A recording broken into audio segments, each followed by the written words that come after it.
Innal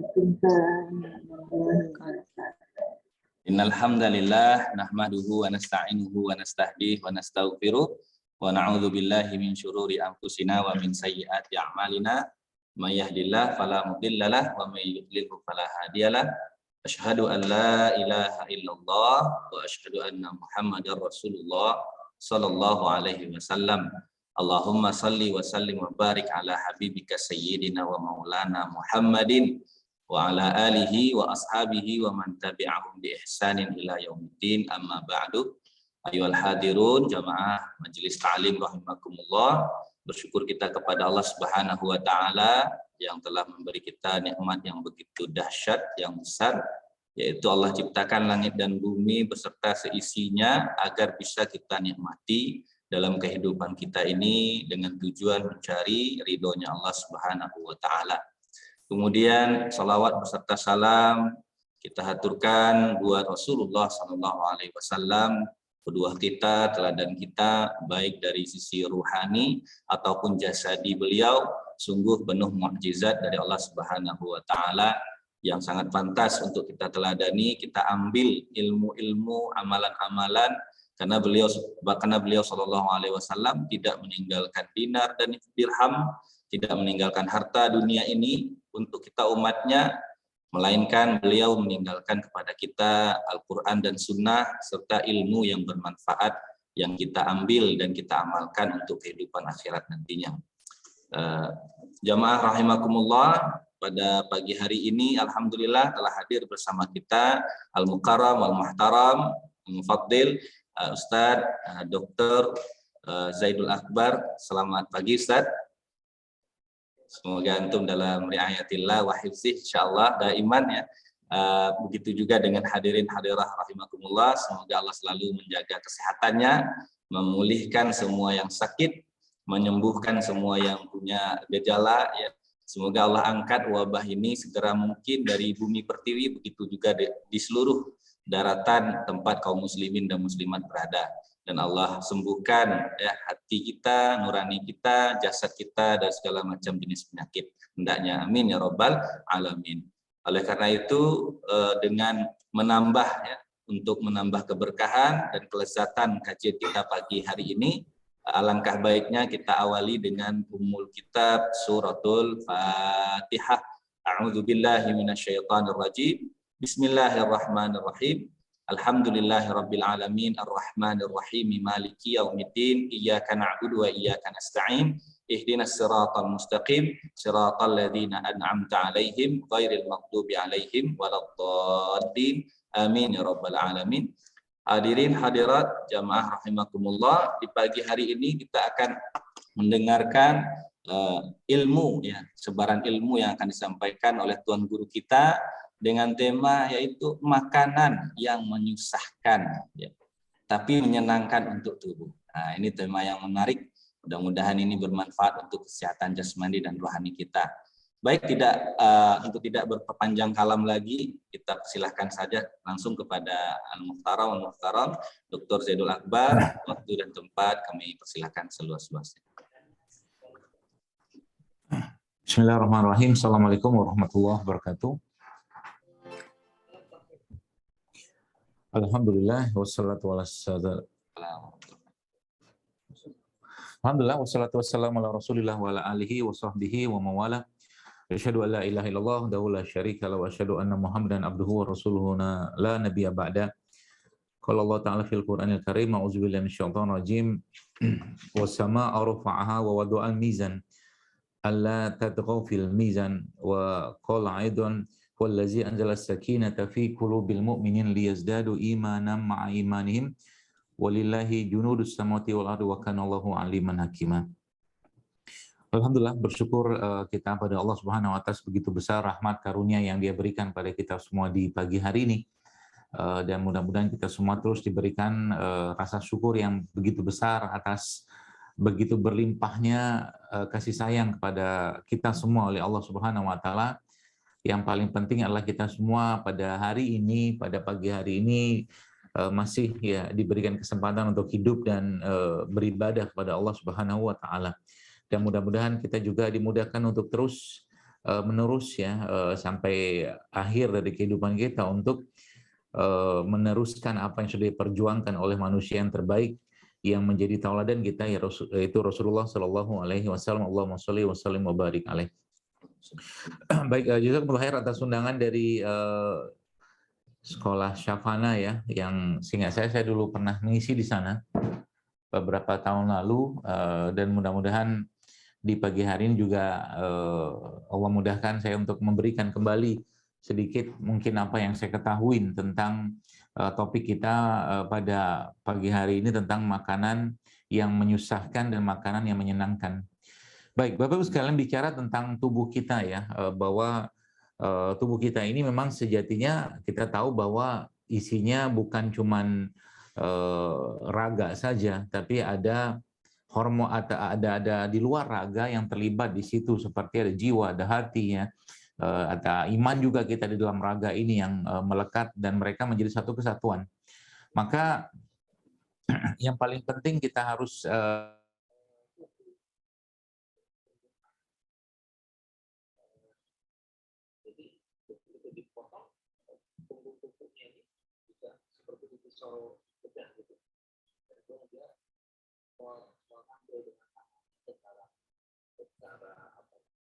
langsung begitu tanpa pajangan itu pakai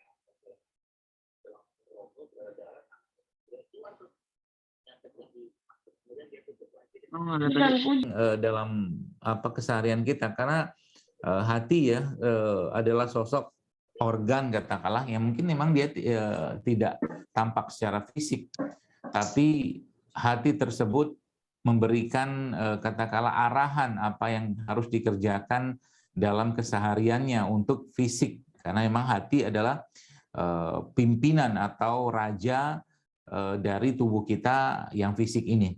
Nah, berkaitan dengan konteks makanan tentunya, keterkaitan antara satu bagian dari tubuh kita dengan bagian yang lain itu memang telah diteliti, memang sangat erat kaitannya ya. Artinya ketika ada satu masalah ya, bahkan masalah di pusat ya, pusat dari raga tersebut, yaitu misalkan kolbu atau hati seseorang, itu maka seluruh badan atau raga atau jasad seseorang akan ikutan bermasalah. Itulah yang Nabi kita Muhammad SAW memberikan informasi kepada kita semua tentang itu, yang mana Rasulullah menjelaskan kepada kita tentang bahwa dalam tubuh kita ini yang manusia terdapat segumpal daging. Kalau daging itu baik, baiklah semua; daging itu rusak, rusaklah semua. Dan daging itulah kolbu. Nah, kita akan lihat nanti ada kaitan apa katakanlah kolbu tadi dengan dengan tubuh kita tadi, sehingga ada hubungan nanti dengan perasaan atau mungkin dengan makanan. Nah, Bapak Ibu sekalian, bicara tentang mood ya, atau mungkin kalau bicara tentang susah dan senang ini kan, kalau disingkat dalam hal ini ya, itu memang kaitannya nanti juga dengan hormon, kaitannya juga dengan di mana hormon tersebut diproduksi ya.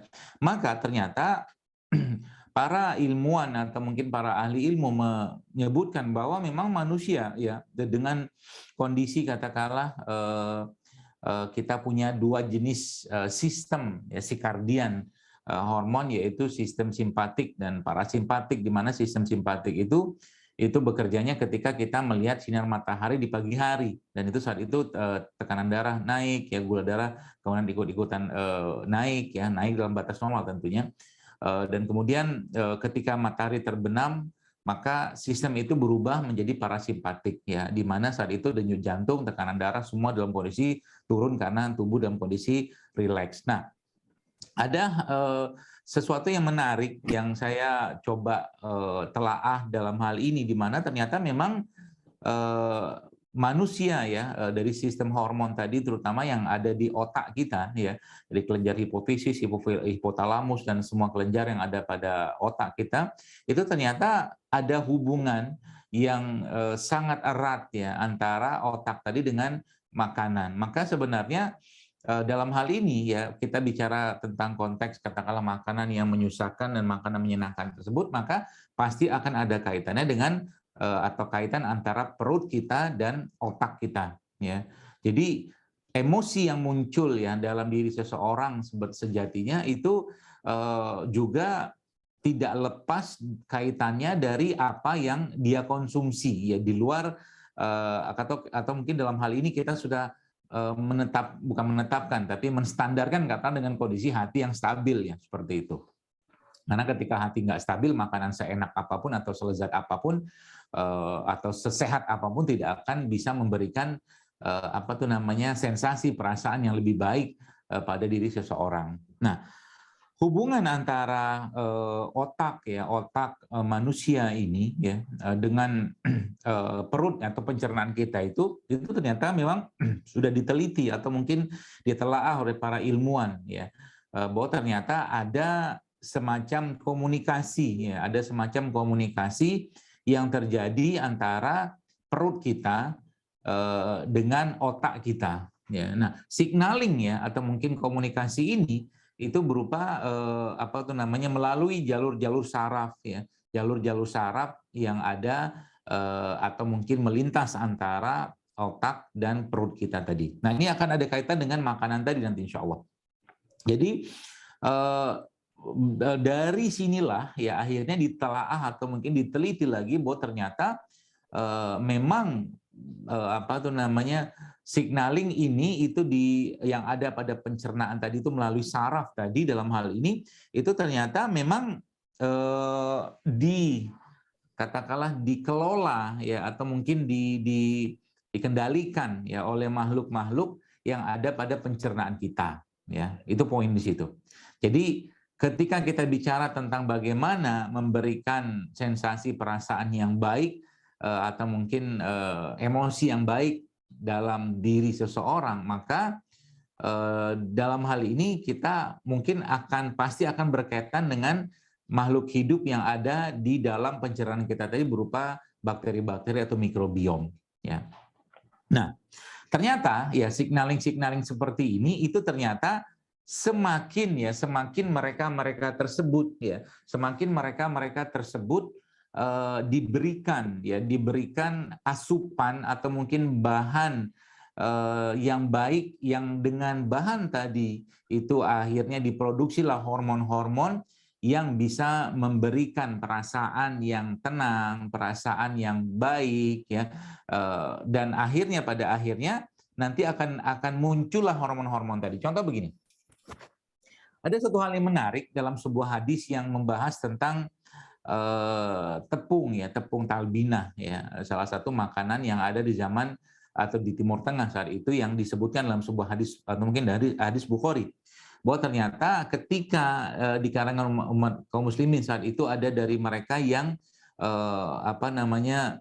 mengalami atau mungkin ada keluarganya yang meninggal, maka ternyata salah satu yang disarankan oleh kaum muslimin dan Rasul tentunya saat itu adalah memasakkan mereka talbinah tadi. Talbinah ini tepung gandum utuh lah seperti itu. Dan ternyata memang hadis tersebut lanjutannya atau dalam hadis yang lain Nabi SAW menjelaskan bahwa talbinah tadi, Bapak Ibu sekalian, itu kata Nabi SAW itu bisa menghilangkan kesedihan, ya, menghilangkan sebagian kesedihan dan memberikan kegembiraan, ya, memberikan kegembiraan bagi orang yang memakannya, itu talbinah. Maka saya kadang-kadang berpikir kok sampai spesifik disebutkan seperti itu. Nah, ini kan menarik untuk kita kaji, ya. Karena kaitannya nanti berarti dengan perasaan yang muncul dari makanan yang dikonsumsi tadi. Nah, ternyata tubuh kita ya waktu bakteri-bakteri tadi atau mikrobiom tadi itu memang mereka menghasilkan atau mereka memberikan katakanlah umpan balik dengan makanan yang masuk tadi kepada otak ya yang menjadi bahan bakar untuk membangun atau mungkin membentuk hormon-hormon tadi misalkan serotonin ya, atau mungkin melatonin atau triptopan itu dari apa yang dikonsumsi atau yang kita masukkan dalam mulut kita atau pencernaan kita. Nah, itu sebabnya ada beberapa hal yang mungkin saya ingin sharing di sini kepada Bapak Ibu sekalian berkaitan dengan tema kita kali ini. Nah, kita tahu ya bahwa Rasulullah SAW ada punya banyak pilihan menu ya, atau bukan menu ya, makanan yang beliau konsumsi. Nah, makanan-makanan ini sebenarnya ya, makanan-makanan ini sebenarnya makanan-makanan yang punya punya atau membawa bahan bakar atau bahan baku yang sangat luar biasa dalam memberikan atau memproduksi hormon bahagia dalam tubuh seseorang. Nah, apa contohnya? Contohnya, misalkan kita bicara tentang ada sebuah hadis yang Nabi menyebutkan bahwa sebaik-baik lauk adalah cuka. Sebaik-baik lauk adalah cuka. Sekarang kita bertanya, cuka itu apa? Gitu kan? Cuka itu apa? Cuka adalah produk fermentasi. Ya, cuka adalah produk fermentasi. Nah, nanti ini kaitannya dengan makanan yang menyenangkan tadi itu salah satunya ini. Ya, kenapa bisa fermentasi? Karena kita tahu bahwa makanan atau minuman atau cairan yang bersifat fermentasi itu sebenarnya punya peran yang sangat besar dalam meningkatkan jumlah atau mungkin memperbanyak mikrobiom yang ada pada pencernaan kita ya, atau usus kita. Ya, seperti itu. Jadi cuka dalam hal ini mungkin tidak semua orang itu bisa mengkonsumsi cuka, tapi semua yang sebenarnya sifatnya fermented atau fermentasi itu sebenarnya adalah makanan yang menyenangkan kita, makanan yang menyenangkan. Ya, semua yang sifatnya fermentasi. Ya, jadi di Indonesia cukup banyak kita tahu ada cuka ya, ada cuka apel, cuka madu, yang macam-macam cuka. Kemudian juga ada tempe, kita tahu tempe juga salah satu makanan fermentasi juga. Kemudian ada juga namanya tape ya, kemudian juga ada namanya tauco ya, mungkin ada yang tahu kenal tauco ya. Itu makanan-makanan yang sebenarnya, ini baru satu poin ya, yang memberikan atau membuat tubuh itu senang gitu kan. Kenapa? Karena mereka menambah lagi atau memperbanyak lagi jumlah bakteri-bakteri atau mikrobiom dalam pencernaan kita. Itu yang pertama. Lalu yang kedua,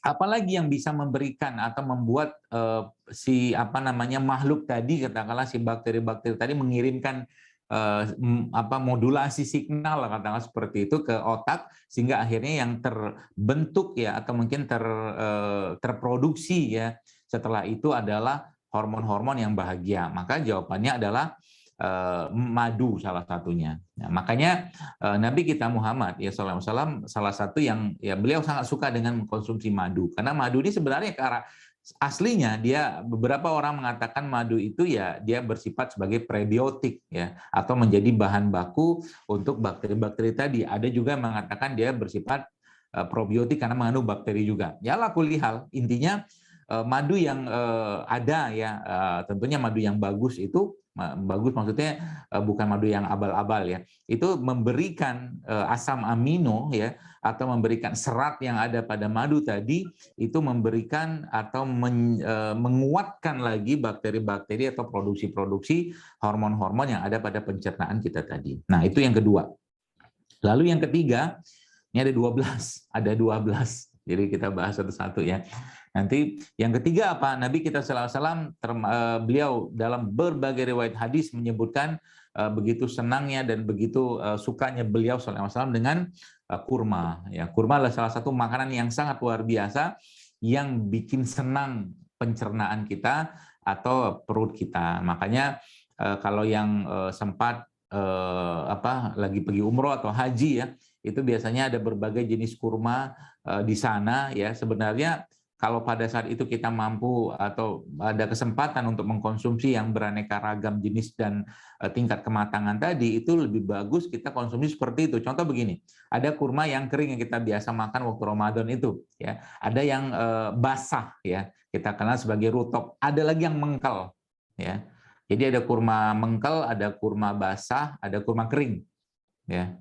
Umumnya kayak begitu. Ada istilah-istilah yang lain sebenarnya, tapi secara umum kalau kita menemukan 3 jenis kurma ini coba kita mulai bukan coba mulai sih, kalau bisa dikonsumsi, dimakan ya. Itu salah satu makanan yang sangat menyenangkan bakteri-bakteri dalam tubuh kita yang pada akhirnya nanti akan membuat tubuh kita atau mungkin pikiran kita senang. Nah, Setelah tadi ada madu, ada kurma, ya kemudian dalam sebuah hadis lagi Nabi menyebutkan ya buah delima, ya, delima salah satu buah yang memang dari 12 buah yang disukai oleh Nabi SAW yang memang punya fungsi yang atau peran yang sangat luar biasa, dan dia termasuk kategori ya serat juga, ya serat yang dari tumbuh-tumbuh atau dari buah-buahan.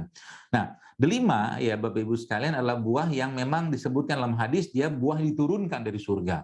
Ya, nah bicara tentang surga,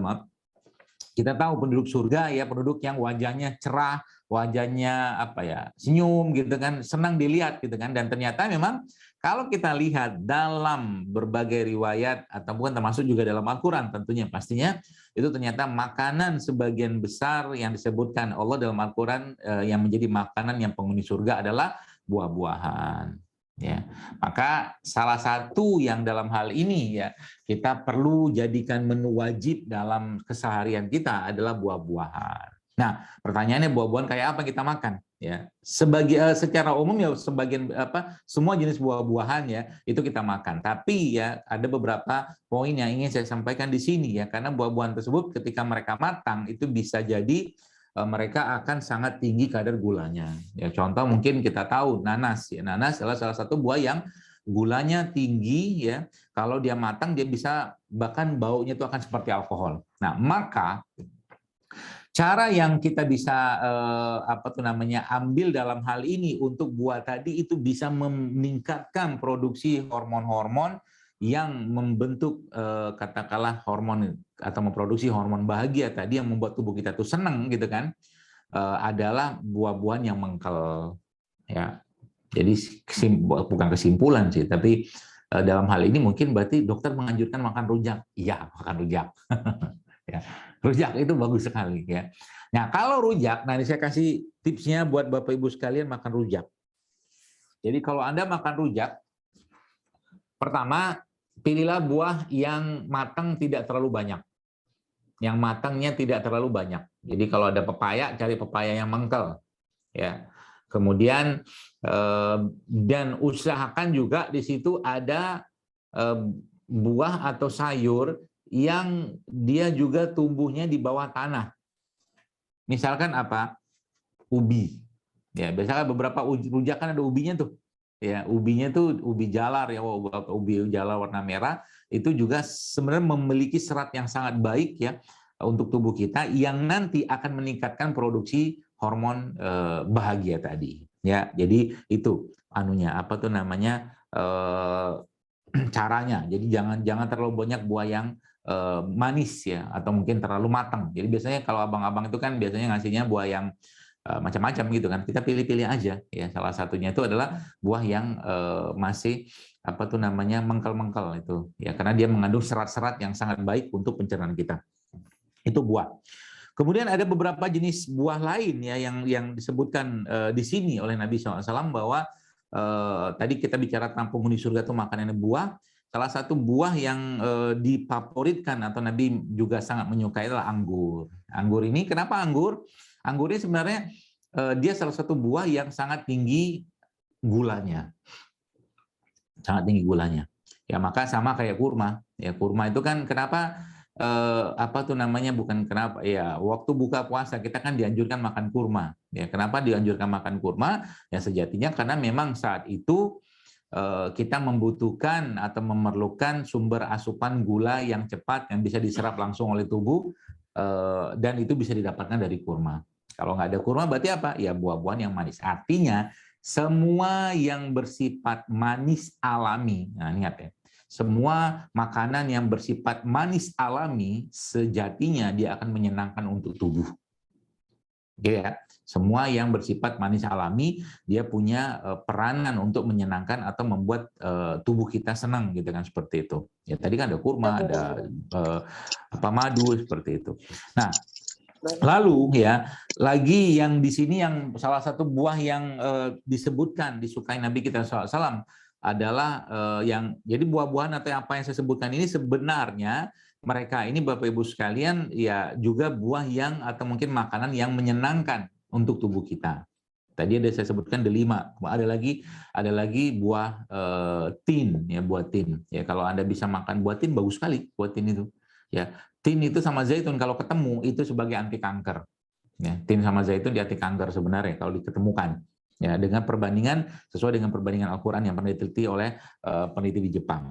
Nah, kemudian setelah tadi ada anggur ya, ada delima, kemudian ada biji-bijian yang tadi saya sebutkan tadi yaitu talbinah ya. Talbinah dalam hal ini merupakan salah satu serat sumber serat yang sangat atau makanan yang sangat menyenangkan untuk tubuh kita ya. Makanan yang menyenangkan untuk tubuh kita. Itu berasal dari serat-seratan dari talbinah tadi ya, atau mungkin tepung gandum utuh lah seperti itu. Kemudian ada makanan lagi yang disebutkan sebagai makanan yang kesukaan atau kesukaan Nabi SAW yaitu melon. Ya melon ya salah satu makanan disebutkan menjadi kegemaran atau kesukaan dari Nabi kita Shallallahu Alaihi Wasallam. Nah lanjut lagi ya susu. Nah susu ini sebenarnya menarik ya karena susu merupakan sumber protein, sumber asam amino. Cuman kalau Bapak Ibu mau minum susu ya saya lebih menyarankan susu-susu yang tentunya susu yang grass fed gitu kan. Kalau ketemu susu sapi yang grass fed tuh bagus banget tuh. Grass fed itu maksudnya dia tumbuh liar ya, sapinya berada di mana di lapangan rumput yang hijau gitu kan, dia apa namanya ya liar tapi maksudnya liar dia tumbuh alami seperti itu. Makanya tidak heran ya sebenarnya Selandia Baru ya, kalau Anda buka ya kota dengan indeks kebahagiaan paling tinggi di dunia itu Selandia Baru itu ya, karena yang kebanyakan yang mereka makan di sana ya adalah produk-produk olahan dari susu-susu yang sehat ya, ada kejunya ya, ada susunya ya, nanti ada ghee-nya ya, ada clarified butter seterusnya ya, itu susu. Ya, kalau seandainya susu itu tidak ada, susu sapi seperti itu tidak ada, maka bisa beralih dengan susu-susu yang berasal dari susu nabati. Ya, termasuk salah satunya adalah susu yang berasal dari santan atau kelapa. Jadi susu santan itu sebenarnya bagus, susu santan. Ya, itu salah satu makanan yang menyenangkan lah untuk tubuh kita. Nah, lalu kita lanjut lagi Bapak sekalian yang dua yang terakhir ya, yaitu minyak-minyakan ya, minyak-minyakan yang merupakan salah satu bahan lemak ya. Lemak ini salah satu bahan baku pembentuk hormon juga. Jadi minyak-minyakan ya yang terbaik memang minyak zaitun kalau kita minyak zaitun. Tapi kalaupun tidak ada minyak zaitun, kita bisa ambil dari minyak kelapa ya. Minyak kelapa atau kita sering kenal dengan VCO ya. PCO. Jadi kelapa itu sebenarnya kalau kelapanya saja dimakan kayak begitu saja atau mungkin kelapa tua ya, itu sebenarnya sangat baik untuk kesehatan jantung kita dan kesehatan pencernaan kita. Ya, jadi kalau mungkin orang tua kita nyaman dulu makan ubi ya, atau singkong atau ubi lah seperti itu, mereka kan tambahkan dengan kelapa yang diparut ya, kelapa yang diparut ya, nanti ditambahkan dengan garam kemudian atau mungkin gula aren. Nah, yang terakhir adalah air ya. Nah, ini beberapa jenis makanan yang disukai Nabi kita SAW yang makanan tadi sejatinya adalah makanan-makanan yang menyenangkan tubuh kita. Jadi kalau sekarang ya Anda di rumah ya dimudahkan Allah untuk membeli ini itu, maka beberapa jenis makanan tadi sebaiknya ada di rumah Anda.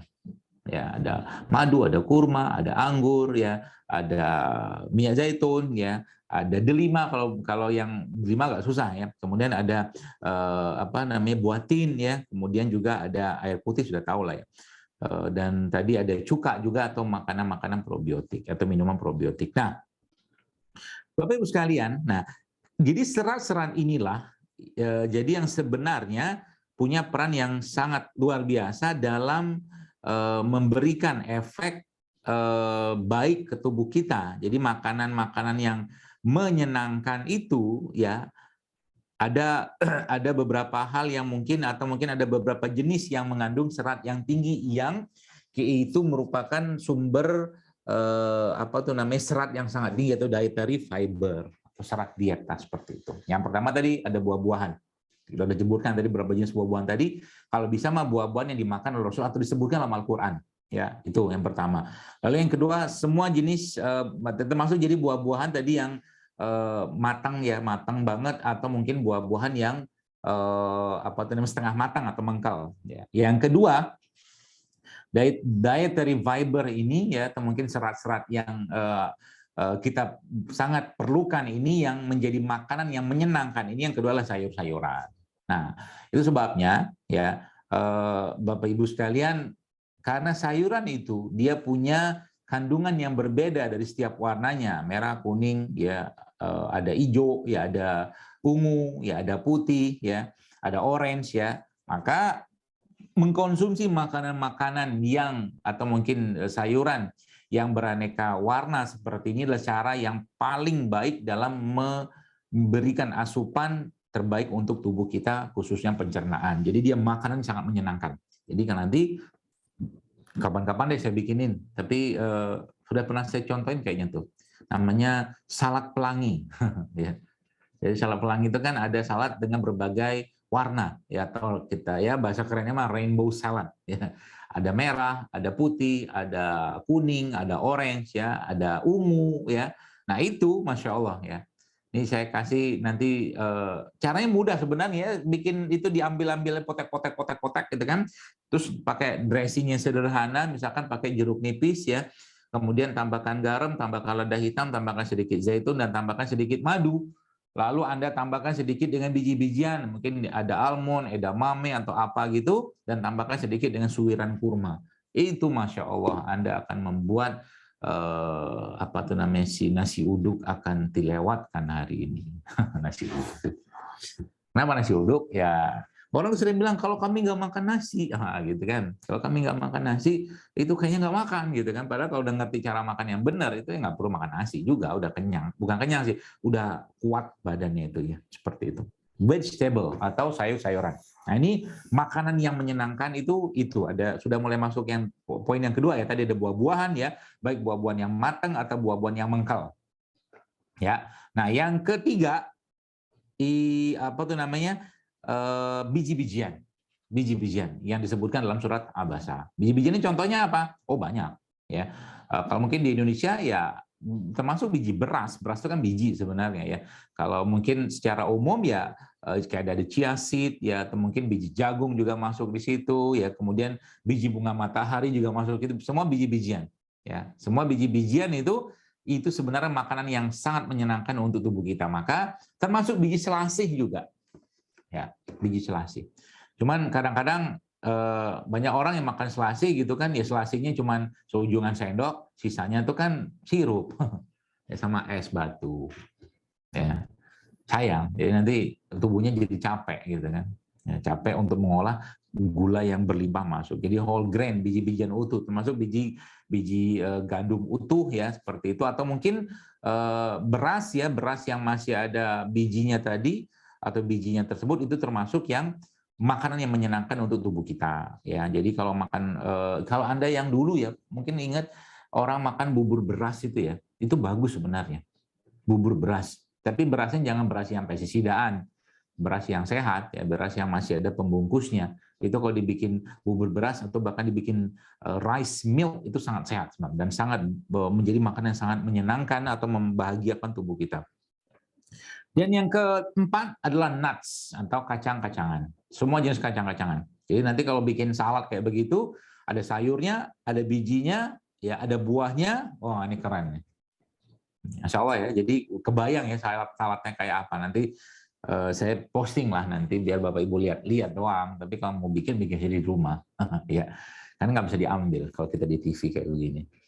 Namanya kalau saya sering guyonan saya pengajian kayak begini namanya pengajian goib.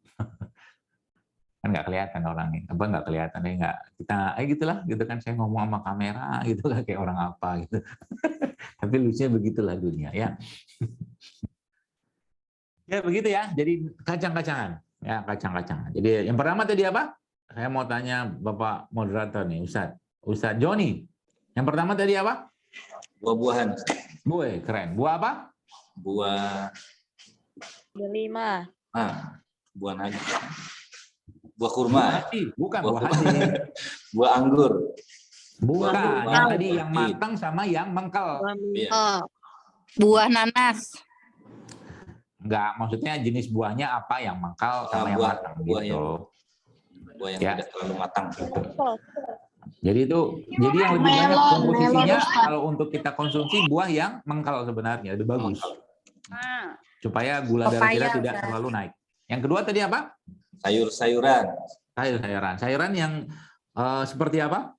yang beraneka beragam warnanya. Saya mau kasih kuis dulu. Supaya karena tadi saya lihat ada yang nguap-nguap. Di depan saya pula nguapnya si ibu itu. Saya sudah sebutkan nama di identitas saya samarkan. Ya, coba sebutkan sayur yang berwarna ungu. Ayah. Coba. Kolmir. Terong. Sayur kol. Ayam. Kol. Ya, kol. Ini pertanyaan buat Ustaz Joni nih. Kol ungu. Terung. Ibu udah paham, udah Iya. Lobak. Coba sebutkan sayuran berwarna orange. Wortel. Saya ini Bu, ini kan di sekolah ya, sekolah Islam ya. Kebetulan saya tuh kadang-kadang kalau pas ngantar anak saya ke sekolah gitu kan ketemu sama anak-anak Jeruk sekolahan gitu. sayuran ya, buah. Nah, ibu-ibu udah mulai tuh ribut tuh. Udah ngomong sayur sama buah gitu ya. Tanya cabai keriting berapa sekilo gitu ya. Jadi gini. Jadi waktu itu ya, saya cerita sedikit. Baru nanti saya tanya lagi ke Ustaz Joni nih, jangan tenang-tenang dulu, pertanyaan belum selesai, Bro. Ya, jadi saya, Bapak sekalian, itu ketemulah dengan mereka kan. Jadi ini beginilah kita mengedukasi anak-anak gitu ya.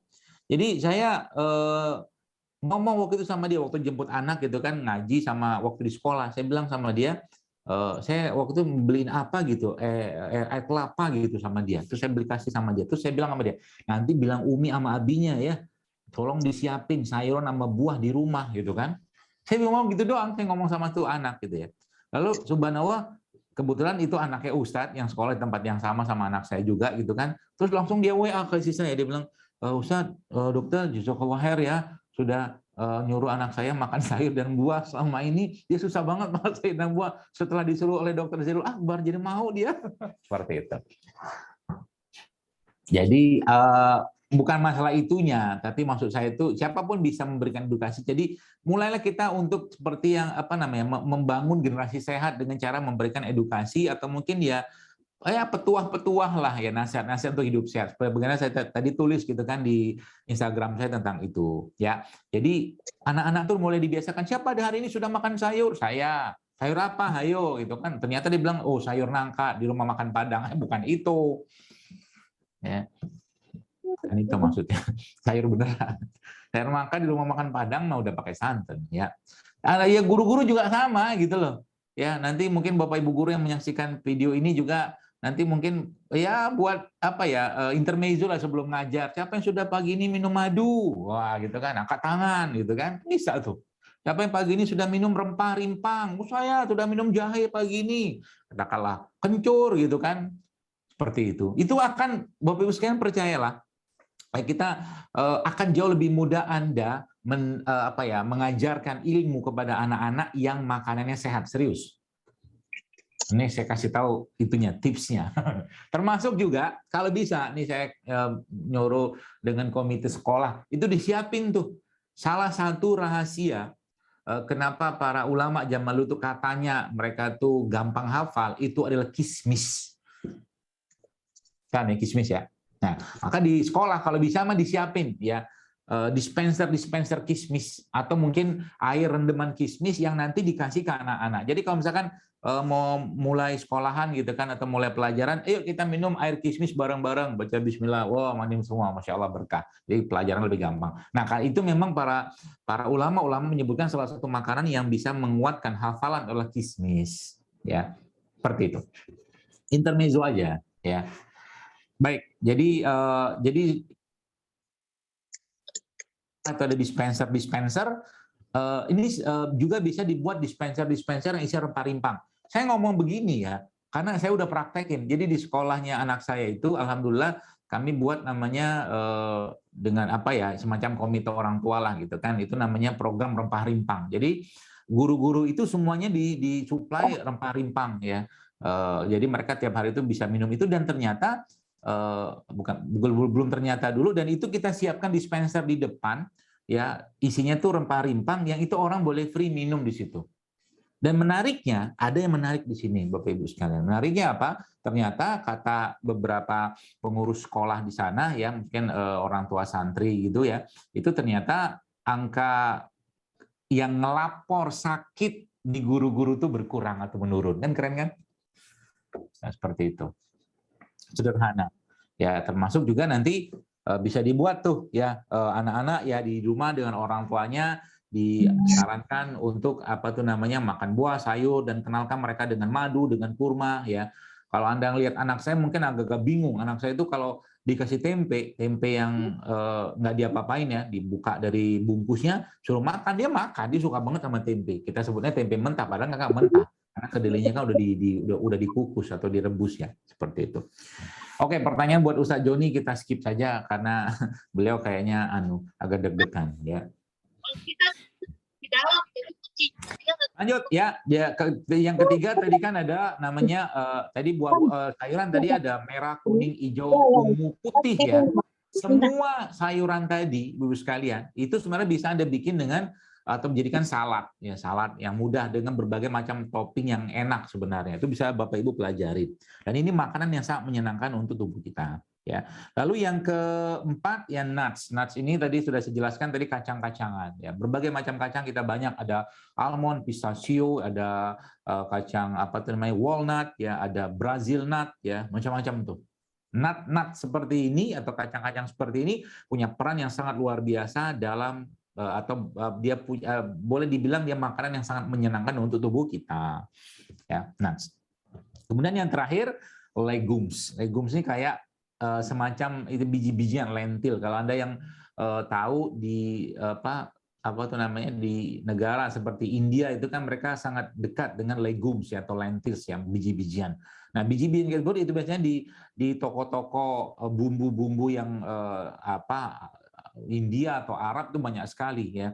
Tapi di kita juga apa namanya legume seperti ini juga banyak sebenarnya ya, ala-ala kita ya, seperti biji-biji kacang hijau ya, itu juga bisa pakai. Tapi kalau bisa dapatkan legum atau lentils yang dimaksud di sini itu sangat baik dan itu makanan yang sangat menyenangkan. Jadi misalkan nih nanti beberapa supermarket itu mulai banyak menjual begitu, atau mungkin Bapak Ibu bisa beli online ya, legumes ya. Jadi empat ini Anda pegang baik-baik sebagai sumber makanan yang menyenangkan untuk tubuh kita. Di luar yang tadi makanan-makanan yang tinggi asam amino ya, seperti apa? Tadi madu, kurma ya, kemudian minyak habatus sauda, kemudian juga di Indonesia seperti air kelapa juga mengandung asam amino yang sangat tinggi ya.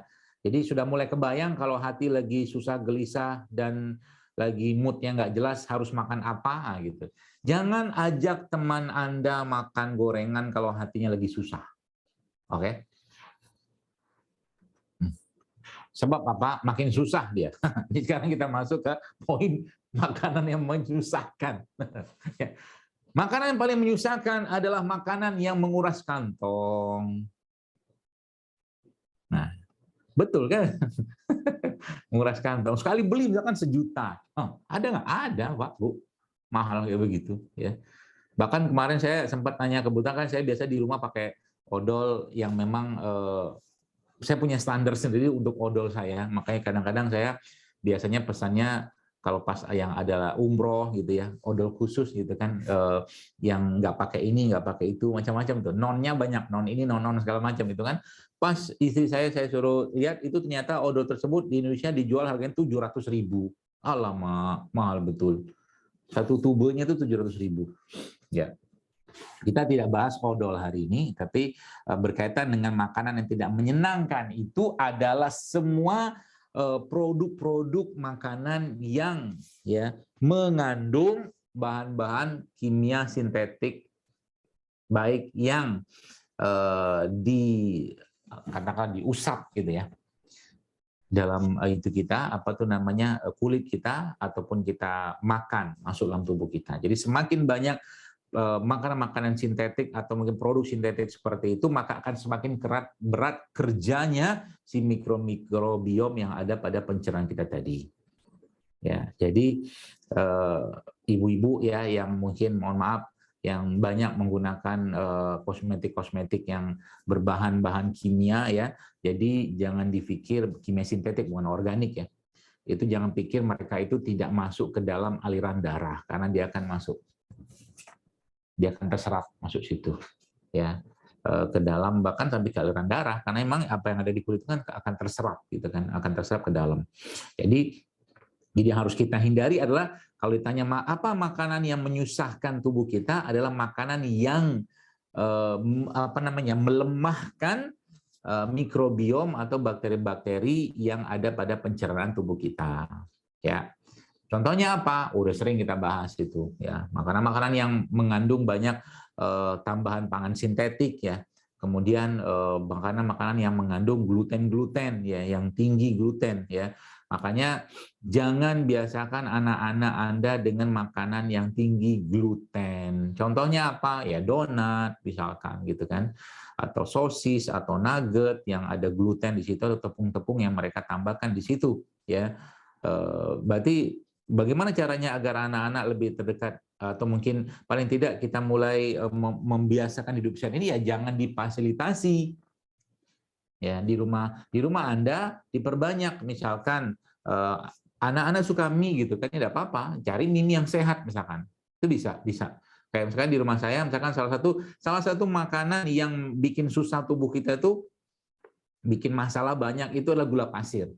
Ya alhamdulillah di rumah saya boleh dibilang jarang hampir nggak pernah kita beli gula pasir gitu kan.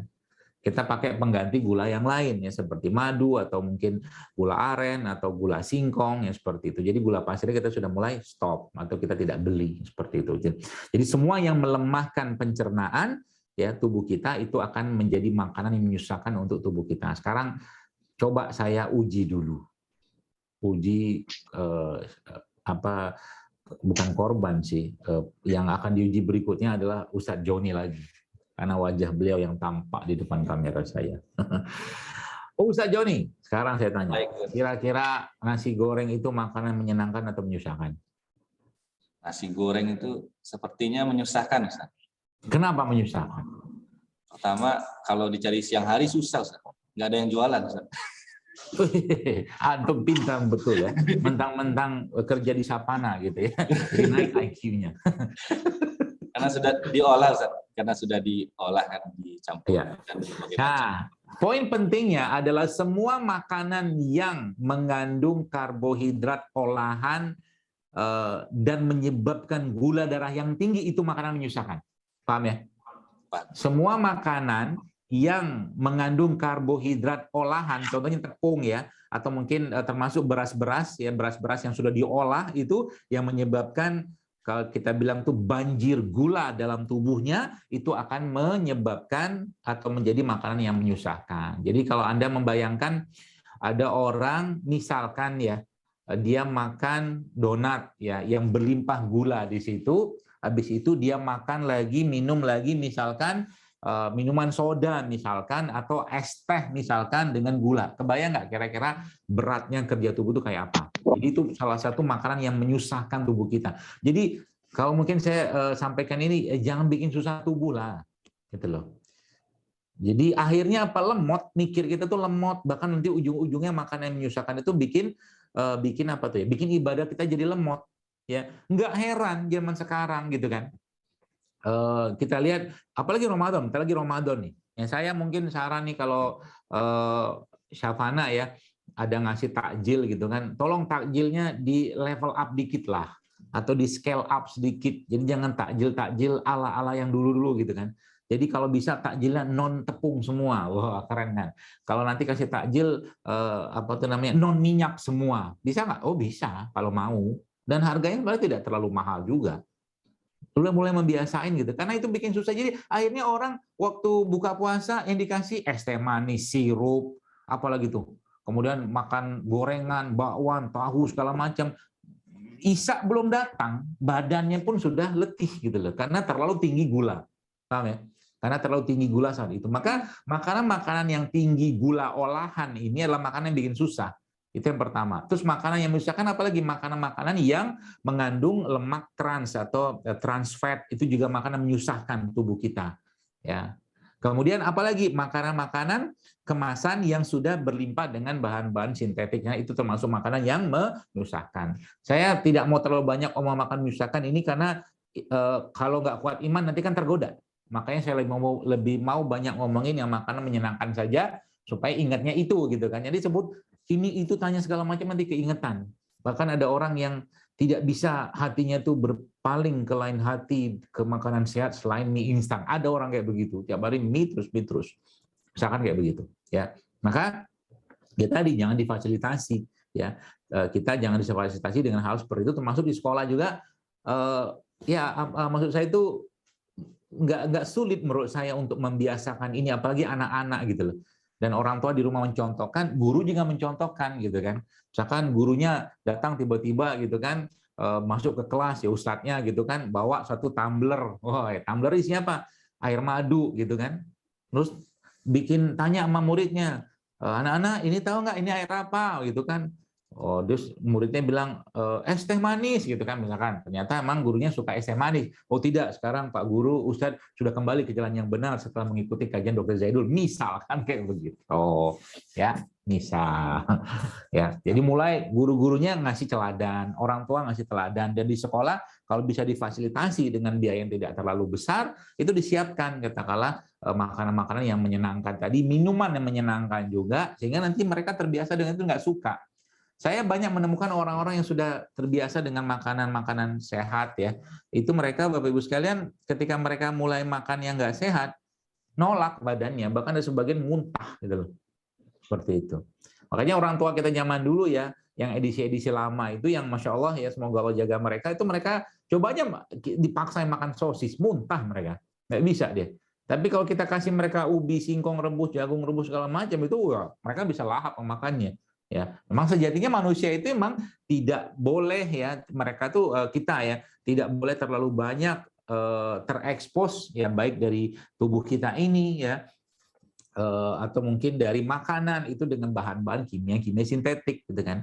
Makanya sabun kita mulai diperbaiki karena sabun juga, bahkan sabun saja atau sampo saja itu bisa bikin masalah ke badan kita kalau seandainya terlalu banyak bahan kimia di situ ya. Maka coba cari sabun-sabun yang sehat, sampo-sampo yang sehat yang dia kita sebutnya itu sebagai skin friendly. Jadi dia ramah dengan kulit kita, ramah dengan bakteri dalam yang ada pada kulit kita. Jadi Masya Allah kan.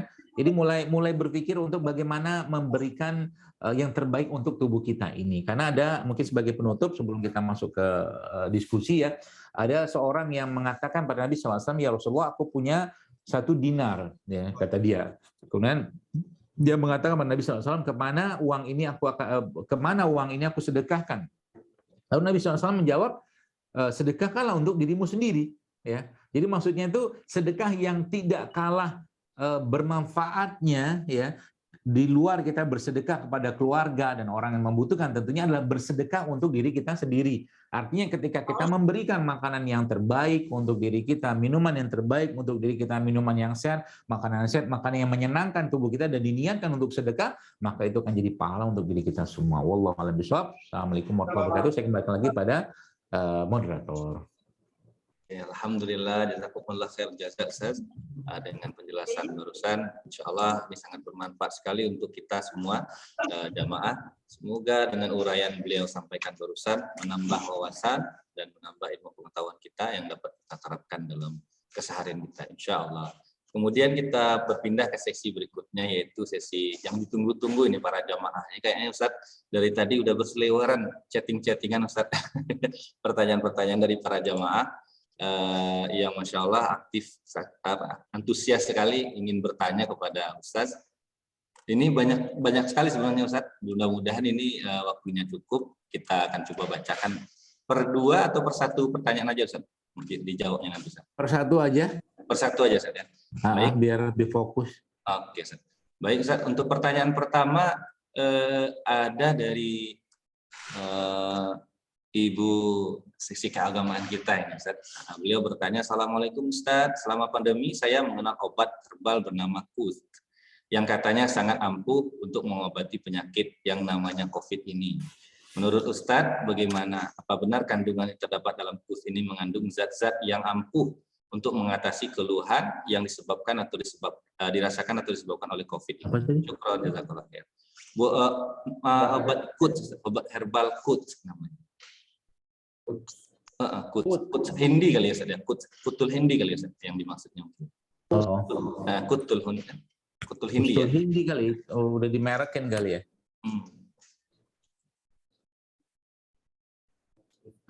Jadi prinsipnya begini ya, sebenarnya kalau kita udah ngerti prinsip ya, maka nggak usah terlalu kita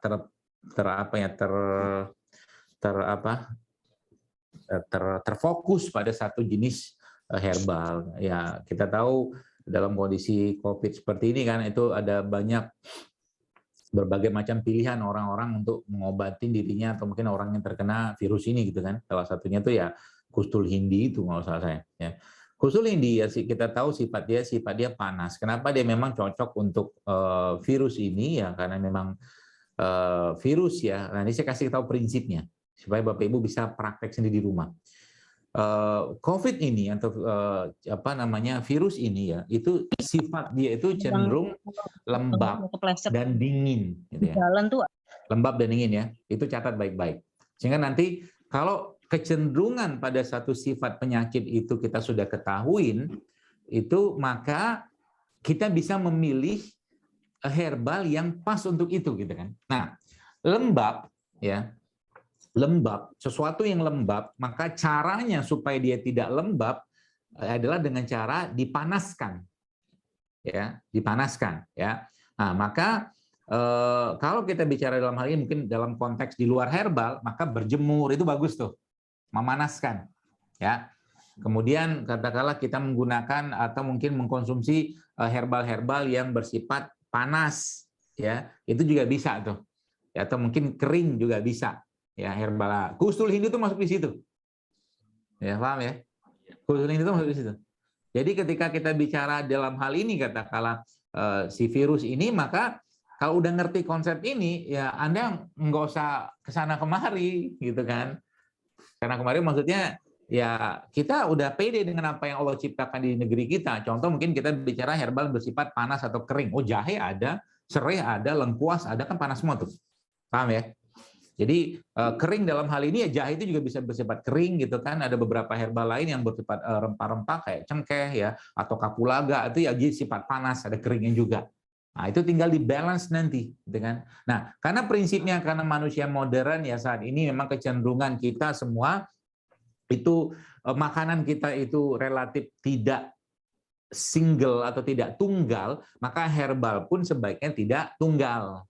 Jadi misalkan Anda bikin ada serai misalkan ya, ada serai, jahe, misalkan ada lengkuas ya, itu kan panas semua tuh, jahe gitu kan. Nah, Anda tambahkan sedikit di situ dengan pendinginnya. Nah, pendinginnya itu macam-macam, bisa kencur, bisa kunyit, nah gitu loh, seperti itu ya, paham ya?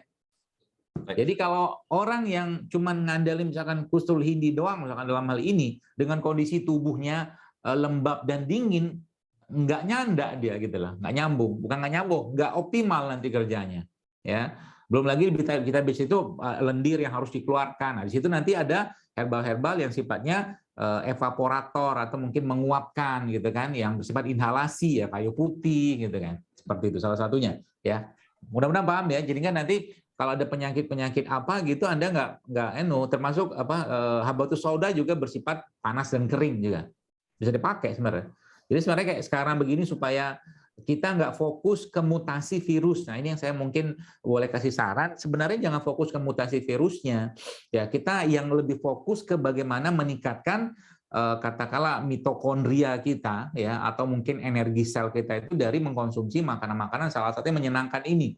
Dan yang paling gampang kalau hari-hari saya boleh saran kepada Anda untuk bagaimana cara kita menstabilkan atau menguatkan imunitas kita ini sebenarnya simple banget sebenarnya. Kalau Bapak Ibu mau kerjakan di rumah, ya cuma model air putih, kemudian air putih dimasukkan madu di dalamnya, ya madu ya diaduk-aduk itu, lalu ditambahkan di dalam madu tadi itu boleh Anda kalau ketemu cuka boleh, ya. Atau kalau nggak ada cuka boleh pakai probiotik yang cair juga boleh, lalu dimakan dengan habatus sauda. Itu akan sangat baik dalam meningkatkan imunitas tubuh kita. Ya, nggak usah bicara mutasi lah. Kita lebih fokus ke kitanya aja, sebab yang namanya benda makhluk hidup yang diserang pasti akan bermutasi, ya. Jadi kalau kita fokusnya di sana, kita akan panik terus, gitu kan. Lebih baik kita lebih memperbanyak lagi pasukan-pasukan imun kita tadi dengan mengerti konsepnya. Artinya apa? Kadang-kadang kita minum herbal yang bersifat panas, kadang-kadang kita minum herbal yang bersifat kering, kadang-kadang kita minum herbal yang bersifat lembab, herbal. Jadi terus masuk berbagai macam. Tadi itu kan sangat menguatkan tubuh kita dengan catatan tidak berlebihan. Alhamdulillah. Jazakallah khair, Ustaz. Kemudian ada pertanyaan ini, Ustaz, dari salah seorang jamaah kita. Assalamualaikum, Ustaz. Kalau untuk ibu hamil, apakah produk fermentasi itu boleh dikonsumsi? Dan Sangat untuk baik. konsumsi madu? Sangat baik. Oh, okay. Sangat Dan baik. kalau untuk konsumsi madu, untuk ibu hamil, apakah ada spesifikasi yang harus seperti Enggak apa? ada. Madu apa aja? Madu apa aja?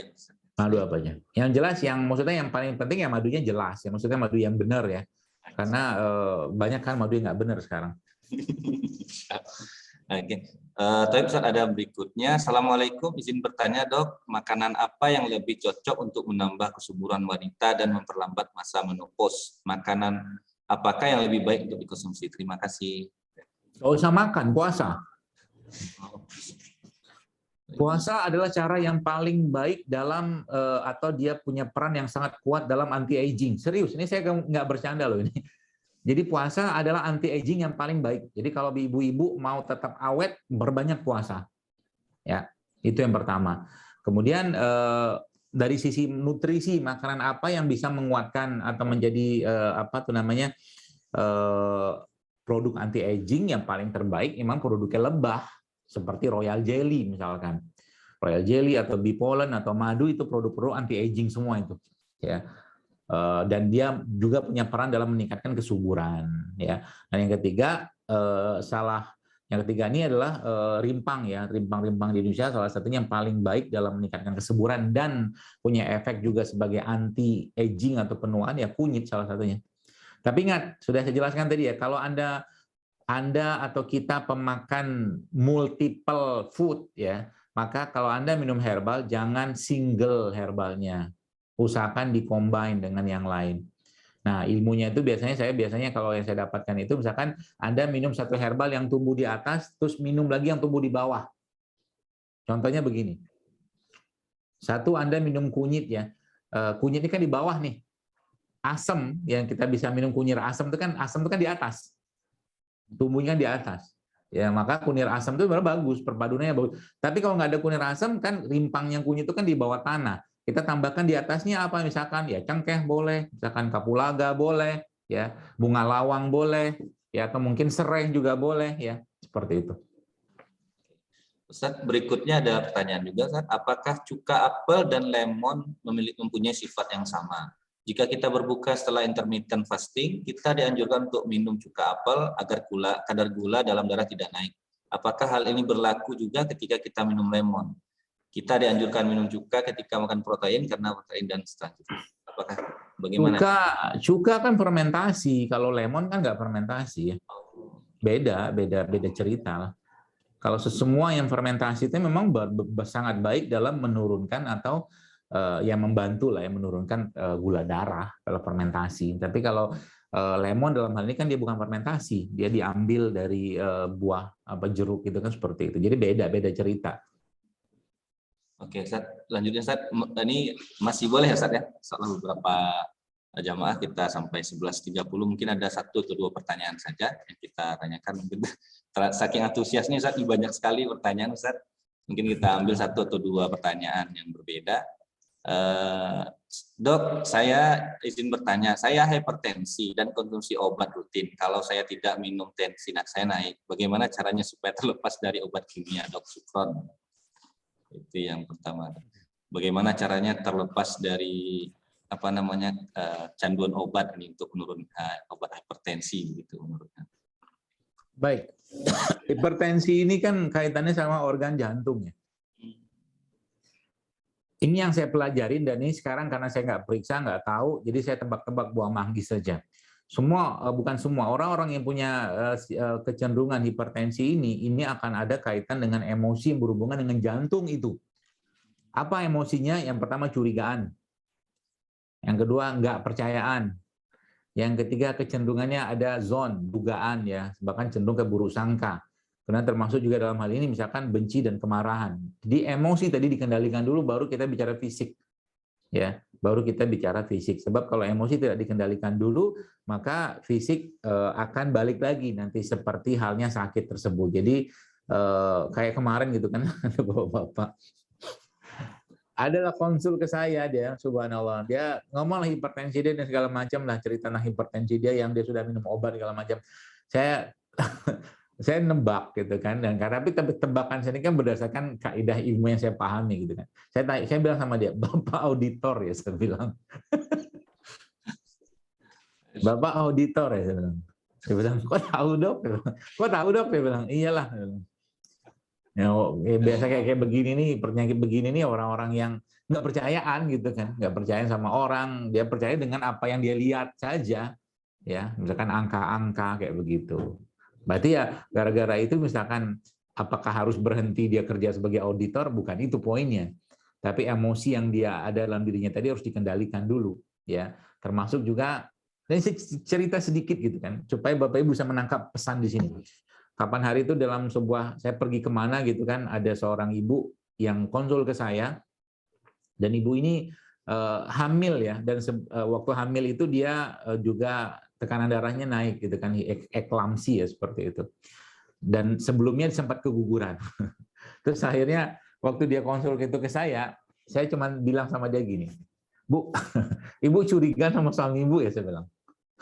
Masa dia bilang, kok tahu dok? Dia bilang. Ibu curiga sama suami ibu ya? Iya, dia bilang.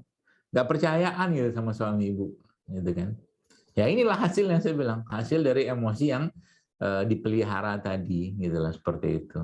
Ya, jadi ya emosi dikontrol. Nah, yang selanjutnya apa? Yang selanjutnya sebenarnya banyak kalau kita bicara hipertensi ini ya. Yang pertama stop semua jenis makanan-makanan yang kira-kira bisa melemahkan jantung atau katakanlah memperburuk jantung, termasuk juga membuat darah tidak lancar ya, makanan-makanan olahan, tepung-tepungan, gula-gulaan ya, seperti itu, gula pasir, itu di stop semua. Jadi baru kita bicara tentang obatnya apa. Nah, obat yang paling baik ya dalam yang saya ketahui ya, salah satu yang baik lah untuk mengobati orang yang kena hipertensi adalah zikir. Zikir. Kok bisa zikir? Bagaimana cara zikir yang baik? Zikir Anda memang berdua-duaan sama Allah ya. Anda mencari tempat atau waktu yang betul-betul Anda menumpahkan semua perasaan Anda kepada Allah dan memasrahkan diri Anda kepada Allah, maka zikir tersebutlah zikir yang memang memberikan getaran-getaran dalam diri kita. Itu poinnya. Ya. Kemudian jangan lupa sholat malam. Sholat malamnya jangan lepas, karena sholat malam itu salah satu sholat yang sangat baik dalam mengusir penyakit, kata Nabi Shallallahu Alaihi Wasallam. Ya, jadi jangan pelit untuk sholat malam. Paksain bangun untuk sholat malam, karena sholat malam itu sangat luar biasa efeknya ke fisiologis tubuh kita, termasuk hipertensi. Termasuk salah satunya ketika mau sholat malam ya, Anda boleh juga mandi sebelum itu sebagai bentuk adab Anda atau adab kita ketika kita mau sholat menghadap Allah dalam kondisi mandi. Dan mandi seperti itu sangat baik juga dalam menurunkan tekanan darah. Oke, itu belum masuk ke makanan. Terus apa saja yang boleh atau mungkin baik dikonsumsi ya? Salah satunya probiotik ya. Fermented itu sangat baik dalam mengendalikan atau mengontrol tekanan darah. Dan yang tidak kalah pentingnya lagi adalah makanan-makanan atau produk-produk yang bisa melancarkan aliran darah, terutama dietary fiber yang saya sebutkan tadi itu ya, sayuran, buah-buahan itu dietary fiber, dan legum, nuts tadi itu sangat baik juga dalam melancarkan aliran darah, termasuk dalam hal ini adalah rimpang-rimpangan ya, seperti kunyit, jahe ya, atau mungkin saya pernah dulu bikin resep namanya resep jantung JSR. Itu ada hashtagnya, isinya tuh madu, bawang putih, jahe, kemudian cuka. Ya, itu mungkin diolah ya. Ada caranya, nanti tinggal lihat aja. Itu jadi madu, cuka apel ya, bawang putih, jahe itu ternyata Masya Allah powerful sekali dalam mengendalikan ya atau membantu mengendalikan tekanan darah tadi ya. Terus makanan-makanan yang sifatnya mendinginkan ya seperti sayuran, buah-buahan itu sangat baik ya. Sangat baik kita konsumsi atau Anda konsumsi untuk mengendalikan tekanan darah tadi ya. Seperti itu. Nanti tinggal Anda lihat ya, Anda lihat tekanan darahnya berapa setelah mulai dilakukan ini ya, ikhtiar-ikhtiar ini gitu kan. Dan ada satu hal yang harus kita pahami dan yakini bahwa likulli da'in dawa, bahwa setiap penyakit itu pasti ada obatnya. Jadi apapun teori manusia ya, maka Anda harus sangat yakin bahwa semua penyakit itu ada obatnya. Maka jangan berpasrah diri pada teori, tapi berpasrah dirilah pada Allah. Ya. Sebab kalau kita berpasrah diri pada Allah, maka ada harapan di sana. Kadang-kadang banyak orang yang ketika semua diletakkan pada teori dan konsep yang ada, mereka seperti kehilangan harapan. Kan gitu. Kehilangan harapan loh. Dan ini penting ya, sebagai bentuk kita menjaga keimanan kita. Karena seseorang itu mati bukan karena penyakitnya, Bapak Ibu sekalian. Seseorang itu mati karena memang sudah ajalnya. Ya, jadi kalau si fulan ini mati karena penyakitnya, bukan, emang udah ajalnya. Ya, ada orang tanpa penyakit pun mati. Tapi dengan penyakit pun kalau memang sudah ajalnya mati, ya mati gitu. Supaya kita tadi ya, kita tidak menaruh harapan yang luar biasa pada ikhtiar. Ya, karena ketika orang sudah memiliki kekuatan iman yang luar biasa kepada Allah Subhanahu wa taala tentunya, maka air putih pun kalau dia niatkan ya dengan dibacakan mungkin ayat-ayat Quran di situ, diruqyah air tadi juga bisa jadi obat untuknya, kan seperti itu. Ya. Nah, ini bagian dari kita menerapkan pola-pola kesehatan yang diajarkan Nabi sallallahu alaihi wasallam, dan tentunya dijelaskan Allah dalam Al-Qur'an ya, melalui firman-firman yang mulia. Begitu. Syukran Ustaz, jazakallah khair atas penjelasannya, luar biasa sekali Ustaz. Semoga ini mengena ya untuk kita semua di masa pandemi ini, bahwa Allah ciptakan makanan dan minuman untuk kita konsumsi, namun juga tidak perlu berlebihan. Sebagaimana Allah Subhanahu wa taala berfirman, kulu washrabu wala tusrifu. Makan dan minumlah, namun jangan berlebih-lebihan. Karena apapun yang berlebih-lebihan pasti akan menyebabkan mudaratannya, begitu Ustaz ya. Semoga kajian kali ini diberkahi oleh Allah Subhanahu wa taala. Terima kasih kepada Ustaz. Semoga Allah selalu menjaga Ustaz, menjaga keluarga kita semua, menjaga kaum muslimin muslimat dari apapun itu yang menyebabkan kita lalai atau lemah dalam beribadah kepada Allah Subhanahu wa taala. Kemudian sedikit tambahan info untuk jamaah ya, bulan depan insya Allah akan ada kajian lagi berikutnya. Semoga tetap dihadiri dengan semarak ya, dengan antusias, yang akan disampaikan oleh Ustadz Muhsinin Fauzi LC MSI dengan judul Jangan Takut, Allah Bersama Kita. Baik hadirin jamaah rahimakumullah, untuk menambah keberkahan kita di pagi hari ini, marilah kita tutup kajian kita dengan membacakan doa Al-Fatihah, kemudian doa kafaratul majelis, ala hadhihi niyah wa ala kulli niyatin salihah. Al-Fatihah. A'udzubillahi minasyaitonir rajim. Bismillahirrahmanirrahim. Alhamdulillahirabbil alamin, arrahmanir rahim, maliki yaumiddin. Iyyaka na'budu wa iyyaka nasta'in. Ihdinas siratal mustaqim, siratal ladzina an'amta 'alaihim ghairil maghdubi 'alaihim waladdallin. Amin. Subhanakallahumma wa bihamdika asyhadu an la ilaha illa anta astaghfiruka wa atubu ilaik. Terima kasih, jazakallah khair Ustaz atas ilmunya.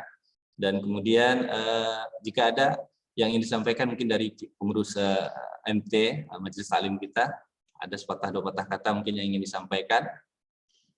Silahkan. Tidak ada? Oke, kalau tidak ada, alhamdulillah kita tutup. Assalamualaikum warahmatullahi wabarakatuh.